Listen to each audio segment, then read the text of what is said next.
नमस्कार सांग माने आजिर एही मनोलोभा कहानीटी सबु पुओ बहु माने देखि नेबा उचित। तेणु वीडियो को शेष हेबा पर्यंत देखिबा पई टिके चेष्टा करंतु।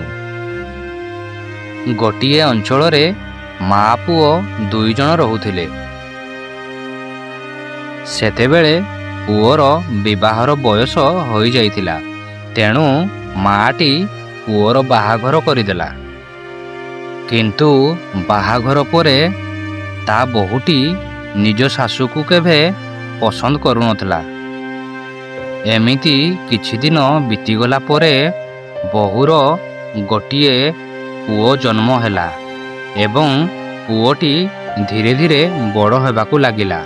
किंतु पुओटी सबुबेले सबु समय रे से ता जेजीमा सहित रहुथला एवं ता सहित ही खेलुथिला। एमिति किछि दिन बीतीगला परे सेही बुढ़ी मार देहटी बहुत खराब हेबारे लागिला। बुढ़ी मार देहटी अधिक खराब हेबा कारणरू पुओ एवं बहु दुई जण जाक माँ को बोझ बोली भाबिबाकू लागुथिले। एमिति गोटिए दिन बहुटी पुओ को कहिला, शुण तमे तम माँ को नेईकी कोठी गात खोलिकी पोती दियो। एमिति रे भी तम माँ पाखरे आउ किछि बंची नाही। तो सेतेबेले पुओटी कहिला, किंतु लोक माने कौन कहिबे? तो बहुटी उत्तर देला कि जदि लोक माने पचारिबे तमे कहिदेव कि माँ को चिकित्सा करिबा पई ताकू सहर को नहीं जाइथिली, किंतु सेठी मार मृत्यु होई गला एवं मु ताकू सेठी पोती देकी आसिली।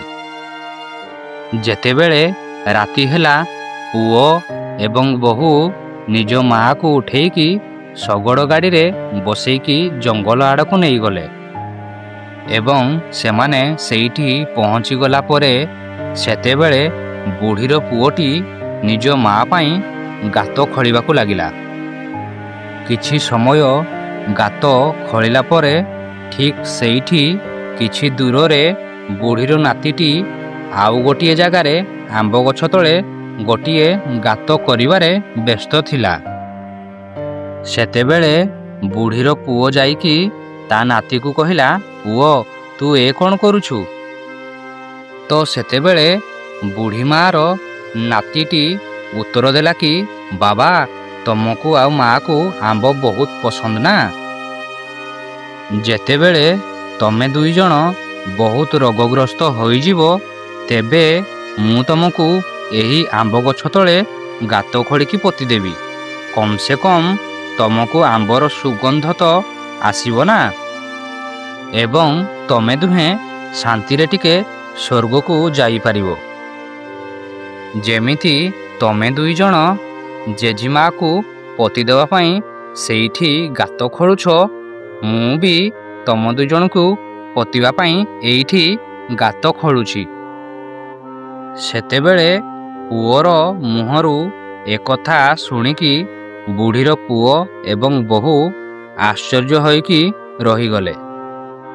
तो सांग माने एही कहानी माध्यमरू आमको गोटिए उपदेश मिलिला कि जेमिति करिवो सेमिति भरिवो। निज कर्मर फल लेउटिकी पुणी निज पाखरे पहुँची जाए। तेणु भल कर एवं भल पाओ। आशा करुछि आजिर एही कहानीटी आपण मानंकु निश्चय भल लागिथिबो।